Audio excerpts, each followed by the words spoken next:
Et si tout ce qui nous entoure n'était pas tout à fait réel? Si ce monde, avec ses hauts, ses bas, ses certitudes, n'était en fait qu'une sorte de simulation incroyablement sophistiquée? C'est une idée qui semble tout droit sortie de la science-fiction, mais bien avant ça, des penseurs de l'Antiquité se posaient déjà une question encore plus troublante. Et si nous vivions dans une prison cosmique? Vous savez, ce sentiment, ce n'est pas une question de politique ou de problème de société. Non, c'est quelque chose de plus viscéral. Cette impression étrange que la réalité qu'on nous présente chaque jour est une version éditée, filtrée, comme s'il y avait un voile, invisible mais bien présent, entre nous et la vraie nature des choses. Regardez ce chiffre. C'est vertigineux, non? En fait, il représente la part de la réalité à laquelle nous sommes complètement aveugles. Pour faire simple, chaque seconde, notre cerveau est bombardé par environ 11 millions de morceaux d'informations. Mais notre conscience, elle, n'en traite qu'une cinquantaine. 50! Ça veut dire qu'on passe à côté de quasiment tout. Et ça soulève une question fondamentale. Si on ne voit qu'une infime fraction de la réalité, qui ou quoi choisit ce qu'on voit? Qui est le monteur de notre propre film? Eh bien, figurez-vous que, bien avant nos neurosciences modernes, des penseurs de l'Antiquité, qu'on appelle les gnostiques, avaient déjà décrit ce phénomène avec une précision déconcertante. Eux, ils n'utilisaient pas le mot simulation. Ils parlaient d'une prison cosmique.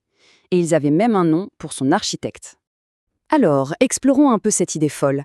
Pour les gnostiques, cette faille dans notre perception, ce fameux 99,995% manquant, ce n'est pas du tout un bug du système. C'est une fonctionnalité. Une caractéristique intentionnelle, conçue par un créateur, disons, un peu particulier. Et voilà l'architecte en question, oublier l'image d'un Dieu parfait et bienveillant. Pour les gnostiques, le démiurge est une sorte d'intelligence inférieure. Une sorte de caricature du véritable divin qui, par ignorance ou par arrogance, a bricolé ce monde matériel. Un cosmos rempli de défauts dont il s'est ensuite proclamé le seul et unique Dieu, complètement inconscient de la véritable réalité bien plus vaste dont il n'est qu'un pâle reflet. Et c'est là que ça devient vraiment personnel. Dans cette vision, cette petite flamme, cette étincelle de conscience qui nous anime, qu'ils appelaient le pneuma, ne vient pas de ce créateur imparfait, non. Elle vient d'ailleurs, d'un lieu de plénitude divine originelle, le plérum. Et cette étincelle divine se serait retrouvée, piégée, ici, dans des corps de matière, dans une sorte de machine biologique programmée pour une seule chose, oublier d'où elle vient. Bon, une prison, même une prison cosmique, ça a besoin de gardiens pour fonctionner. Le démiurge n'agit pas seul. Pour maintenir son système en place et s'assurer que les étincelles divines que nous sommes restent bien endormies, il a mis en place toute une administration. Et voici les gardiens, les archontes. Alors attention, on ne parle pas de créatures avec des cornes et une fourche. C'est bien plus subtil. Les archontes sont décrits comme des structures psychiques, des schémas de pensée, des émotions négatives, implantés si profondément en nous qu'on finit par croire qu'ils font partie de notre personnalité.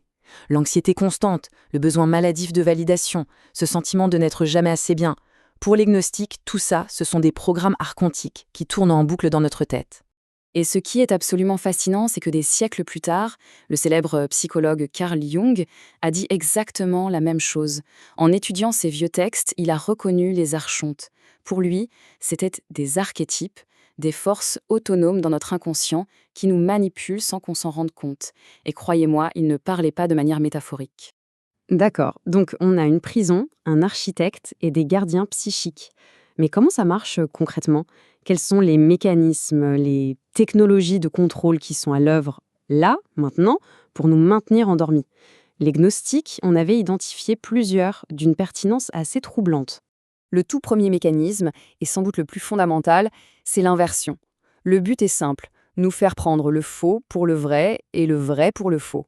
C'est la base de toute l'illusion, mettre le monde à l'envers. Regardez bien. On nous martèle que le monde matériel est la seule chose de solide, de réel. Pourtant, la physique quantique nous dit aujourd'hui que la matière est faite à 99,9% de vide. On se persuade que nos pensées nous appartiennent, qu'on est l'auteur conscient de nos décisions. Pourtant, les neurosciences nous montrent que bien souvent, notre conscience ne fait qu'approuver des choix déjà faits par notre inconscient quelques millisecondes avant. C'est une inversion totale de perspective. Le deuxième mécanisme, c'est la fragmentation. Imaginez votre conscience comme une lumière puissante. Les archontes ne peuvent pas l'éteindre, alors ils la dispersent. Ils la brisent en 1000 petits éclats En divisant notre attention, le travail, les factures, les ambitions, les regrets, les notifications, les réseaux sociaux, notre énergie intérieure est complètement éparpillée. Et une conscience fragmentée, eh bien, elle n'a plus aucune force pour se poser les bonnes questions, et encore moins pour s'éveiller. Troisième mécanisme, et c'est l'arme de destruction massive du système, la peur. Et plus précisément, la mère de toutes les peurs, la plus puissante, celle qui conditionne toutes les autres. La peur de la mort. C'est l'outil de contrôle ultime. Pensez-y, si on est convaincu qu'on n'est que ce corps physique, alors la mort, c'est la fin absolue, le néant. Cette terreur fondamentale est utilisée comme une laisse invisible. Elle nous pousse à accepter l'inacceptable, à tolérer des boulots toxiques, des relations qui nous détruisent, juste pour grappiller un peu plus de temps, un peu plus de pseudo-sécurité matérielle. En gros, la peur de la mort nous fait nous accrocher désespérément aux barreaux de notre propre prison. Et enfin, le quatrième grand mécanisme, le désir infini. C'est un peu comme nous mettre dans une roue de hamster géante. L'idée, c'est d'implanter en nous des désirs qui ne peuvent jamais être vraiment satisfaits. On obtient enfin la voiture de ses rêves, et tout de suite on commence à loucher sur le modèle au-dessus. On atteint un certain statut, et on vise déjà le suivant. Une personne qui court sans cesse après la prochaine carotte est une personne qui ne prend jamais le temps de s'arrêter pour regarder autour d'elle, et de remarquer les murs de sa cellule. Bon, je vous l'accorde, le tableau est un peu sombre, c'est vrai. Mais accrochez-vous. Les gnostiques n'étaient pas des pessimistes. S'ils ont pris la peine de décrire la prison avec autant de détails, c'est surtout parce qu'ils affirmaient avoir trouvé la clé de la sortie. C'est la question, n'est-ce pas? Si tout ça est un système de contrôle aussi bien huilé, comment peut-on espérer le transcender? La réponse des gnostiques est à la fois d'une simplicité désarmante et d'une exigence folle. La clé s'appelle la gnosis. Attention, ce n'est pas une croyance, ce n'est pas un dogme, ce n'est pas une information qu'on apprend dans un livre. La gnosis est une connaissance directe, une expérience. C'est l'acte de se souvenir soudainement, intimement, de qui on est vraiment, au-delà du corps, au-delà des pensées, au-delà de toute l'histoire personnelle qu'on se raconte. C'est se réveiller d'un long rêve. Mais ce réveil, on ne peut pas le forcer. On peut seulement, disons, préparer le terrain pour qu'il puisse arriver. Et pour ça, les gnostiques avaient de véritables technologies de la conscience.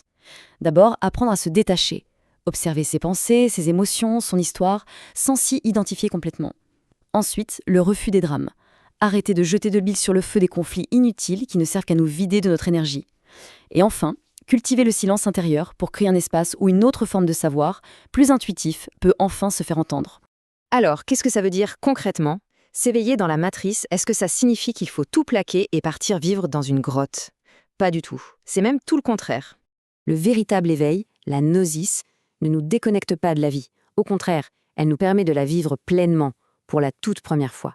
Parce qu'on n'agit plus à partir de la peur ou du désir programmé, mais à partir d'un espace de liberté intérieure. On continue à jouer le jeu de la vie, mais on sait que c'est un jeu. C'est toute la différence entre être un personnage inconscient dans un jeu vidéo et devenir le joueur conscient qui tient la manette. Cette citation d'un gnostique du IIe siècle résume tout le chemin. Ce ne sont pas des questions abstraites, ce sont les questions essentielles et la réponse doit être vécue, pas juste pensée. D'où est-ce qu'on vient? De la source, de la plénitude. Où a-t-on été jeté? Dans cette réalité matérielle, cette prison. Et où va-t-on? On retourne à la source, non pas en mourant, mais en s'éveillant. Au final, la vraie question n'est peut-être pas de savoir si on est ou non dans une simulation. La vraie question, c'est, face à cette possibilité, qu'est-ce qu'on choisit de faire? Est-ce qu'on préfère continuer à défendre les murs de notre cellule par confort, par habitude? Ou est-ce qu'on commence à chercher activement les failles dans le code? Les gnostiques étaient formels, elles sont partout, tout le temps, attendant juste qu'on les remarque. Et maintenant, au moins, on sait où regarder.